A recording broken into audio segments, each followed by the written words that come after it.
같이 인사 나누겠습니다. 오늘 모든 시간이 은혜의 시간 되시기 바랍니다. 제가 기도하겠습니다. 옆에 사람하고 인사를 하는 제가 기도하겠습니다. 예, 기도하는데 눈 감고는 하지 마시기 바랍니다. 말씀을 들으면서 눈 뜨고 기도해 주시면 감사하겠습니다. 지난주에 말씀 제목은 선한 목자 되신 그리스도였습니다. 이 말씀을 가지고 나눴죠.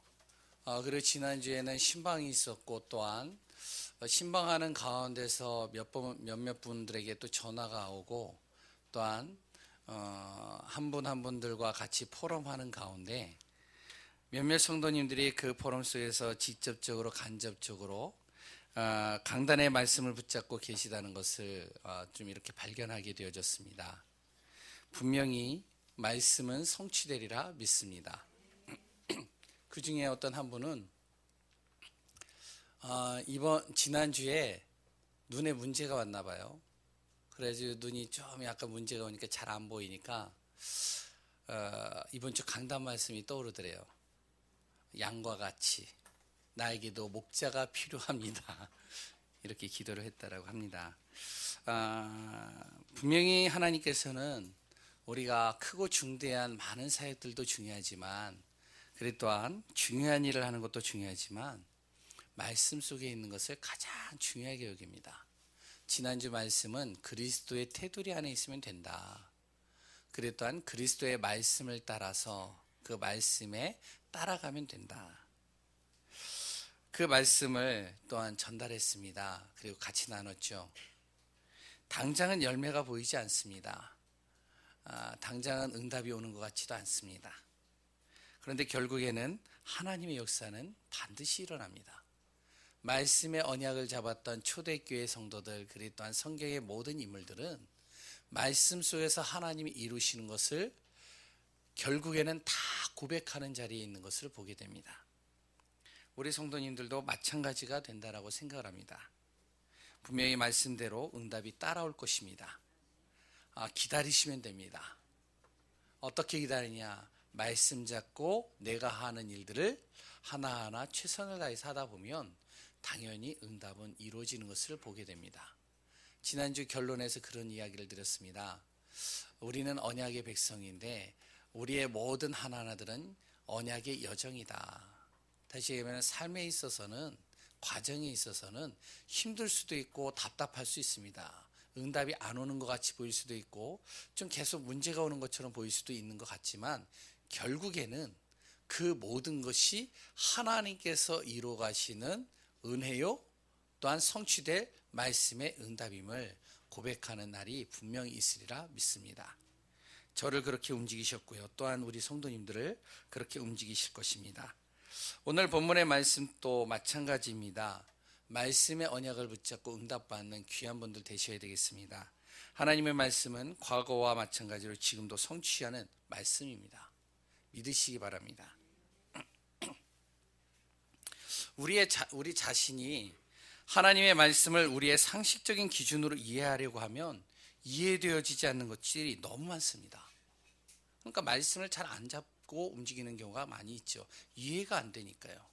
왜? 내 상식의 기준으로 볼 때는 이해가 안 되거든요. 오늘 본문도 마찬가지 내용입니다.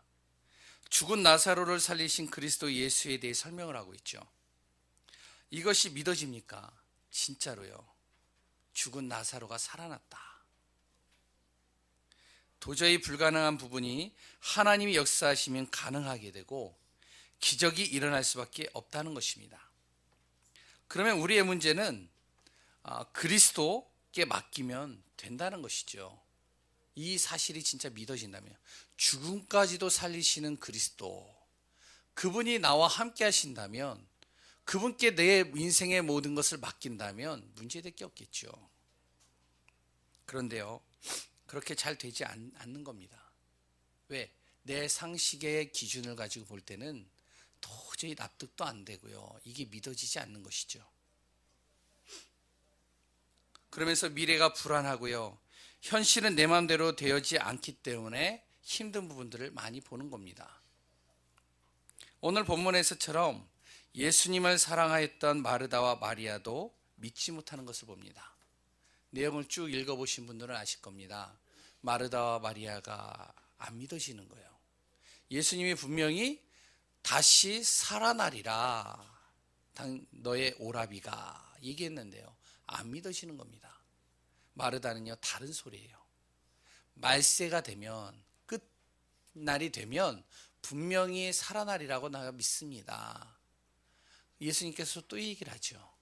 못 알아듣습니다. 왜? 자신의 기준으로는 지금까지의 현대 과학과 의학과 그랬던 여러 가지 합리적인 부분들로 볼 때는 죽은 자가 살아난다? 그거는 도저히 있을 수 없는 일이라는 겁니다. 육신의 생각을 가지고는 도저히 납득되지 않고 믿어지지 않는 겁니다. 하지만 그리스도가 하나님이라면, 그분이 모든 만물을 창조하시고 인생의 모든 문제를 해결하신 분이 진짜 맞다면, 그렇다면 어떻게 되겠습니까? 달라지는 것이죠. 우리의 상식을 뛰어넘는 분이기 때문에 그렇습니다. 우리의 기준으로 하나님을 이해하려고 하니까 이해가 안 되는 것이지, 하나님의 기준으로 볼 땐 이 상식을 뛰어넘을 수 있는 겁니다. 우리는 성경에 나온 내용이기에 아멘으로 이렇게 고백할 때가 많이 있습니다. 그런데요, 실제적으로는 믿지 못하는 부분들이 많이 있죠. 불가능하기 때문에 그렇습니다.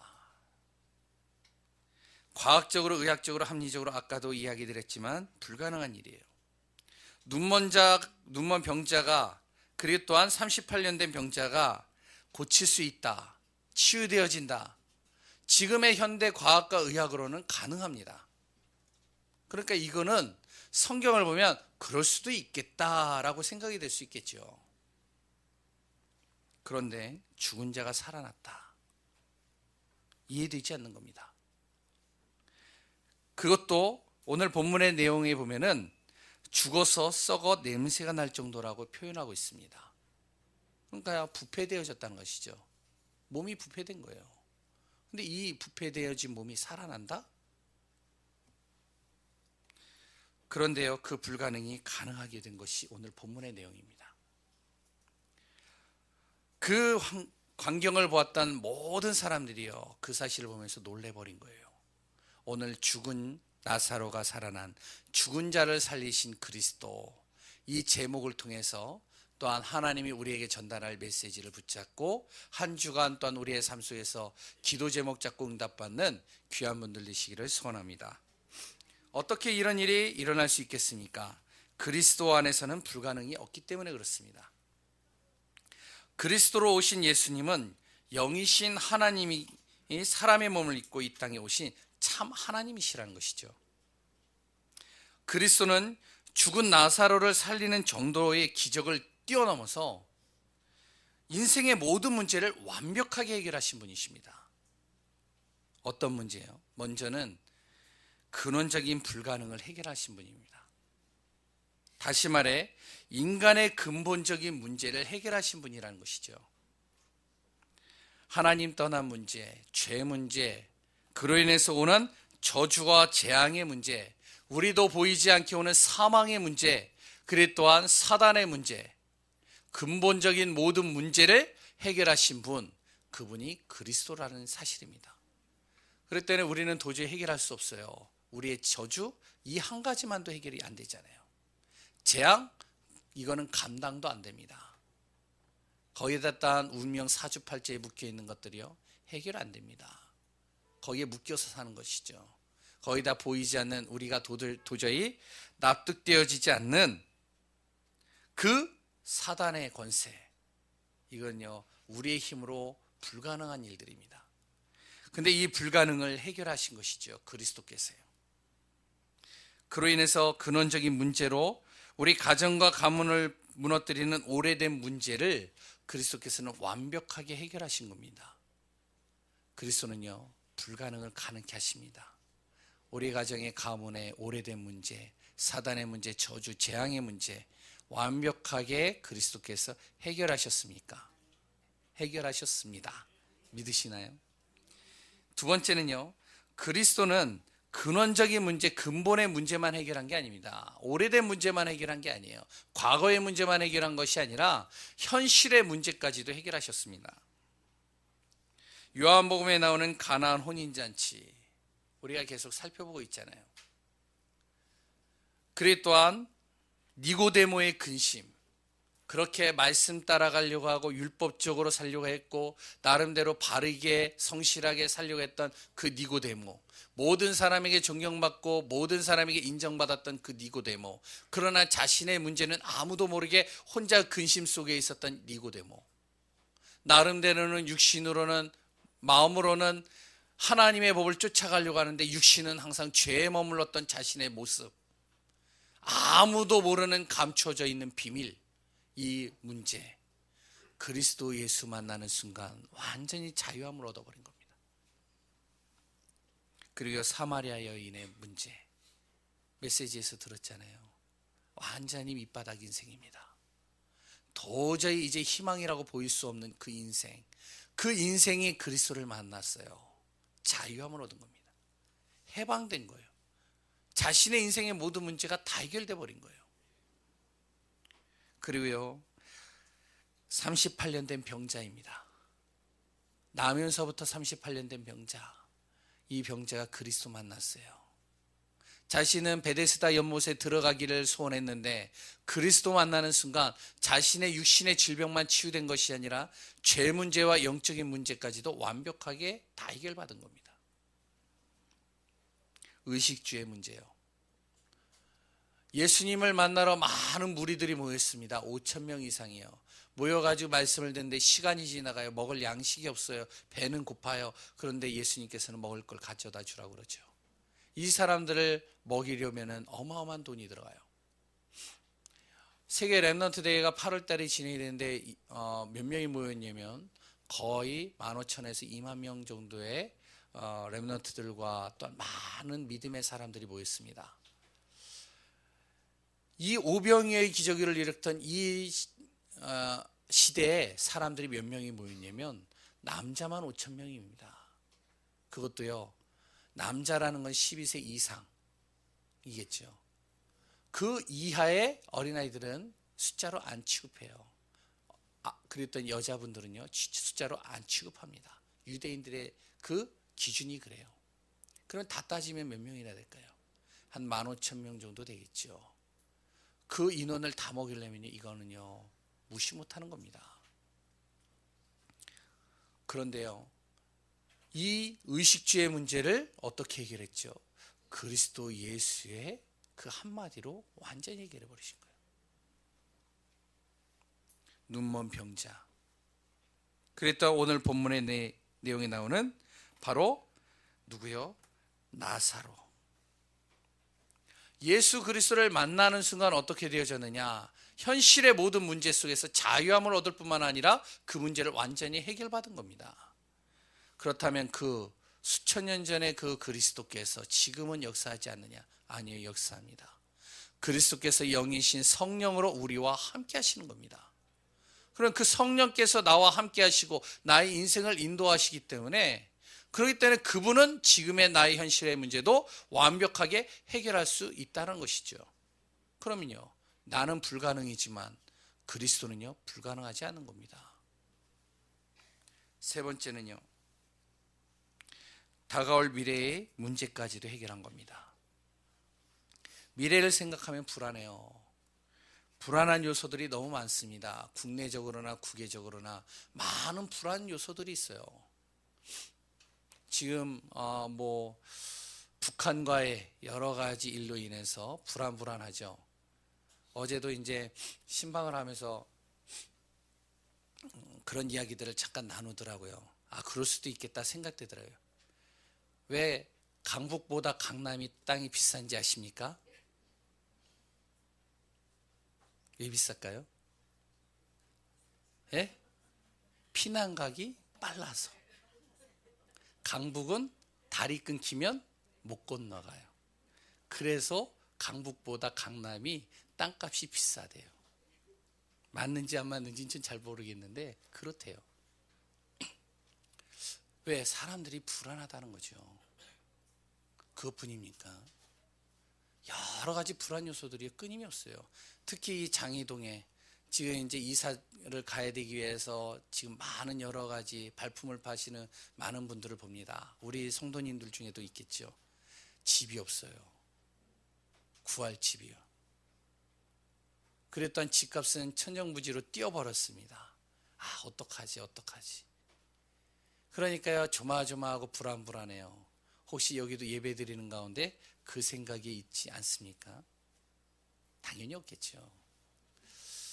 그것뿐입니까? 지금 뉴스나 매스컴에 나오는 내용들을 보면 너무나도 불안한 요소들이 많아요. 부산에서는 퀴어 축제를 했다라고 그러죠. 난리도 아니었다라고 합니다. 그랬던 우리 자녀들을 마음 놓고 거리에 내보낼 수가 없어요. 살인사건도 나고요. 여러 가지 문제들이요. 쉽지 않게 자꾸 이렇게 우리에게 접하게 됩니다. CCTV를 딱 달아놓고 24시간 감시할 수 있는 것도 아니에요. 또 매일같이 뉴스를 내 귀에다 꽂아놓고 지금 어떻게 지금 진행되고 있는지 방송을 들을 수 있는 것도 아닙니다. 그런데요, 많은 불안의 요소들이 있는데 그리스도는 이것까지도 불안하지 않도록 우리에게 평안과 감사 속에 인도하신다라고 말하고 있습니다. 그렇기 때문에 우리는요, 그리스도 안에 있으면, 그리스도의 비밀 속에 들어가면, 그리스도를 정말로 내가 믿고 붙잡으면 내 근원적인 문제, 현실의 문제, 미래의 문제까지도 완벽하게 해결될 뿐만 아니라 내가 자유함을 누리는 겁니다. 정말로 그리스도는 모든 불가능을 가능케 하신다는 사실을 꼭 기억하시기 바랍니다. 오늘 본문의 내용에 보면 이 사실을 믿지 않은 거예요. 그리스도는 인생의 모든 문제를 해결했다는 사실이 믿어지지 않는 겁니다. 제자들도 그렇고요. 예수님이 그렇게 사랑했던 마르다, 마리아와 그리 또한 주위에 있는 많은 사람들까지도 믿지 않는 겁니다. 그래서 두 번째로 우리가 볼 때 그 가운데서 나사로를 살리신 그리스도를 바라볼 수 있겠죠. 그럼 왜 이 나사로를 그리스도께서 살리셨느냐? 그 이유가 무엇이냐? 그 영혼이 불쌍해서요? 그럴 수도 있을 겁니다. 그래 또한 예수님하고 나사로가 친분이 가까워서요? 그럴 수도 있을 겁니다. 오늘 본문의 내용에 자세히 보면 5절에 보면요, 그런 내용이 나오죠. 바로 예수님께서 나사로와 마르다, 마리아를요 굉장히 사랑했다라고 얘기를 합니다. 이들의 가족을요. 영혼이 불쌍해서도 그랬다 친분이 있기 때문도 아닙니다. 진짜 이유는 4절에 나옵니다. 하나님의 영광을 위하여라고 말씀하고 있습니다. 죽은 자를 살림으로 사람들이 예수님을 위대하게 보는 그런 영광이 아니라 하나님은 사망까지도 주관하신다라는 그것을 보이신 겁니다. 바로 죽지 않는 것을 넘어서 하나님이 역사하시면 창세기 3장으로 시작되었던 죄 문제, 그 죄의 결과로 온 사망의 문제를 완전히 바꾸실 수 있는 분, 그분이 바로 그리스도요 하나님이신 것을, 그 영광을 드러내는 장면이죠. 그래서 나사로를 살리신 겁니다. 두 번째는요, 15절에 제자들과 모든 사람이 정말로 예수가 그리스도라는 사실을 믿게 하신 이유예요. 예수님은요, 나사로의 이야기를 듣고 빨리 갈 수도 있었습니다. 베다니와 그리고 또 예루살렘이 그렇게 먼 거리는 아니었겠죠. 그랬다면 빨리 가서 치유할 수 있고 도울 수 있었는데 안 갔어요. 그 이야기를 듣고 나서 뭐라고 얘기를 하고 있냐면 바로 6절에 보면요, 나사로가 병들었다 함을 들으시고 그 계시던 곳에서 이틀을 더 유하셨다라고 얘기를 합니다. 더 머물러 있는 거예요. 안 간 거예요. 왜 안 가느냐? 기다렸다는 것이죠. 이 나사로가요 죽는 것을요. 그 죽음으로 인해서 어떻게 되어졌냐면 이제는 시간이 지나가고 병문안 오는 사람들이 몰리는 겁니다. 나사로가 그래도 인간관계가 굉장히 좋았던 것 같습니다. 바로 조문객들이요, 많은 유대인들이 왔대요. 그 많은 유대인들이 와 있고 그리고 또한 조문객들이 와 있는 그곳에서 예수님께서 그 자리로 갔다는 것이죠. 제자들에게 말합니다. 내가 다시 예루살렘 이곳으로 가야 되겠다. 거길 왜 가십니까? 거기는 지금 예수님을 죽이려고 지금 시퍼렇게 눈을 뜨고선 기다리는 사람들이 있는데, 그러니까 예수님께서 뭐라고 얘기를 하시면 바로 나사로가 그곳에서 잔다. 그걸 깨우러 간다. 못 알아듣는 겁니다. 나중에는 살리러 간다는데도 이걸 깨닫지 못하는 거예요. 그러니까 도마는 뭐라고 얘기를 했냐면 이렇게 얘기를 합니다. 그래, 우리 죽으러 가자. 예수님은 지금 살리러 간다는데 그래, 우리 예수님과 같이 죽자. 우리도 가자. 그러니까 예수님의 말을 도저히 알아듣지 못하는 거예요.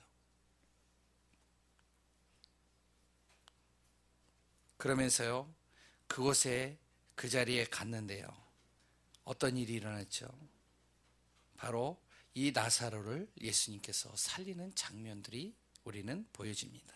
이것을 목격한 거예요. 믿지 않을 수 없었겠죠. 많은 유대인들이 그 사실을 믿어버린 거예요. 예수가 그리스도이심이 바로 그 자리에서 증거가 된 겁니다. 인생의 모든 문제를 해결하신 분, 그 말이 말뿐이 아니라 사실적으로 보여주셨다는 것입니다. 그러면서요, 25절 26절 오늘 본문의 내용이죠. 부활신앙을 모든 사람에게 심기운 겁니다. 이론적으로는 이 신앙을 정말로 고백할 수 있었지만 사실적으로 이걸 믿게 하기 위해서 바로 죽은 나사로를 살리시는 장면이 나옵니다. 사망의 권세, 흑암의 권세를 꺾으신 만왕의 왕이신 그리스도를 나타내신 것이죠. 죽은 나사로를 살리신 이유는 단순하게 죽어있는 자를 기적을 일으켜서 살리는 정도가 아닙니다.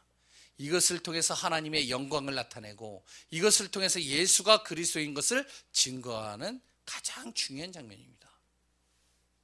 바로 우리의 인생을 하나님께서요, 완벽하게 살리시고 치유하시고 회복하신다는 것이죠.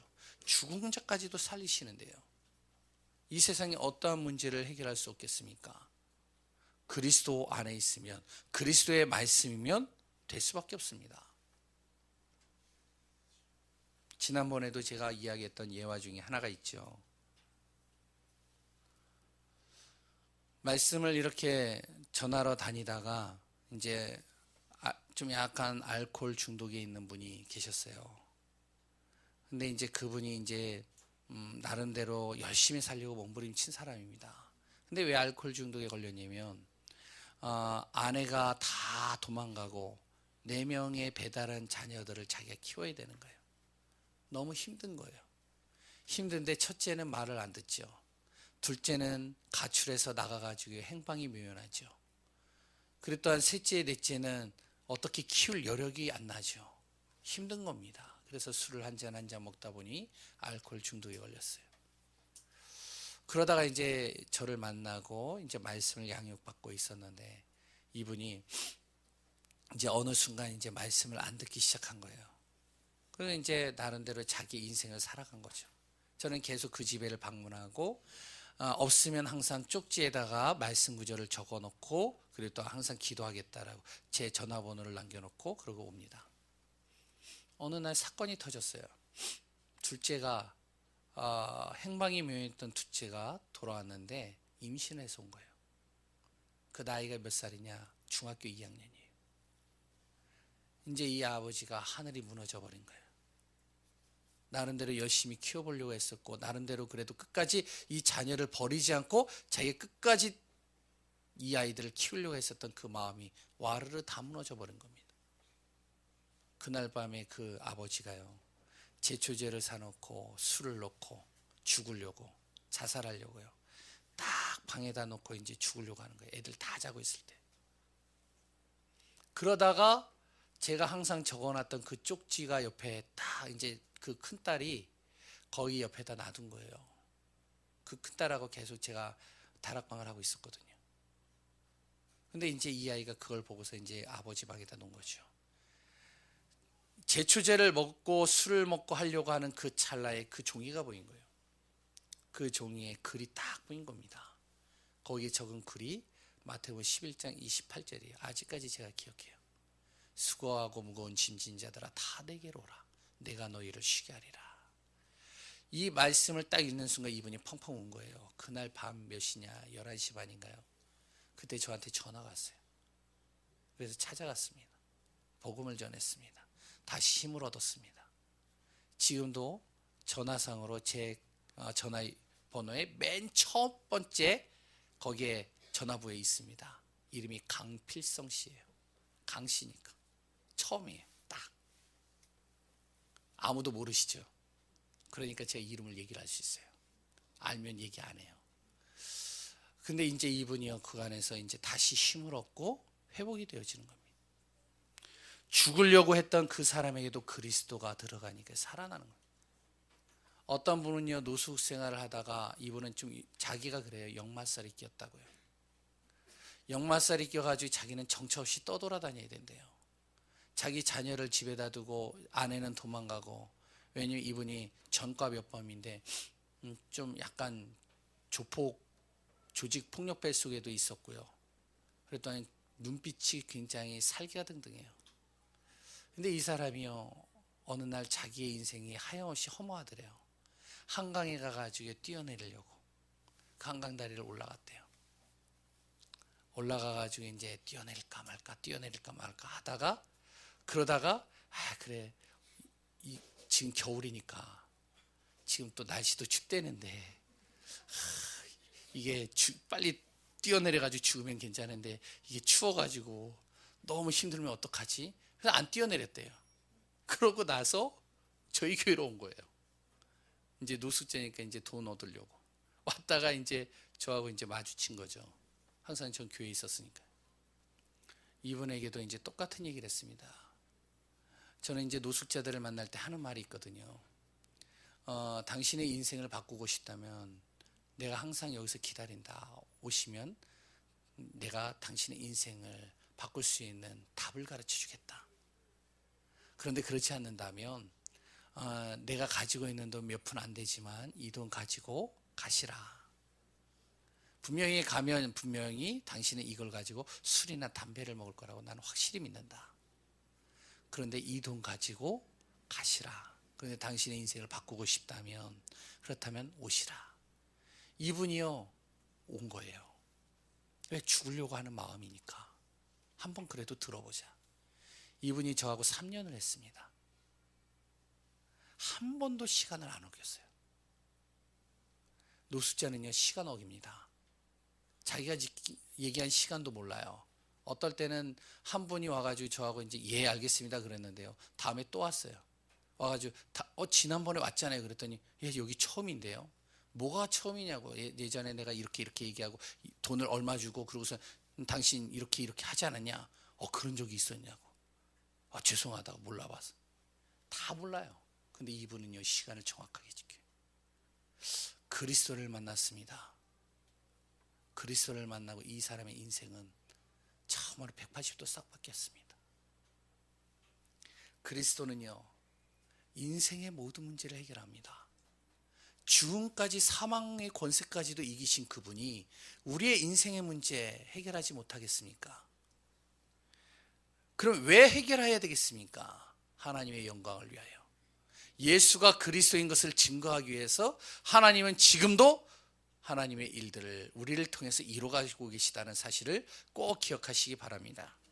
그렇다면 오늘 본문을 통해서 나는 어떻게 해야 되겠습니까? 아는 것에서 사실적으로 믿어지는 삶으로 바꿔야 됩니다. 데살로니가전서 1장 5절에 보면 복음이 말로만 이른 것이 아니라 하나님의 능력과 성령과 그것에 대한 큰 확신으로 되어졌다라고 얘기를 합니다. 복음의 말씀은요 말로서 전달되는 게 아닙니다. 능력과 성령과 큰 확신으로 되어지는 거예요. 바로 사실적으로 믿어지는 삶, 그 속에서 그리스도가 발견되고 그 그리스도가 나의 그리스도가 되는 겁니다. 그럼 무엇이 사실적으로 믿어져야 되겠습니까? 구원의 길을 통해 구원이 사실적으로 믿어져야 됩니다. 내가 예수 그리스도를 믿었다. 이거는 천국 가는 그런 정도가 아닙니다. 어느 정도냐? 나의 인생의 문제로 완전히 구원받았다니까요. 저주와 재앙 속에 있는 이 문제, 운명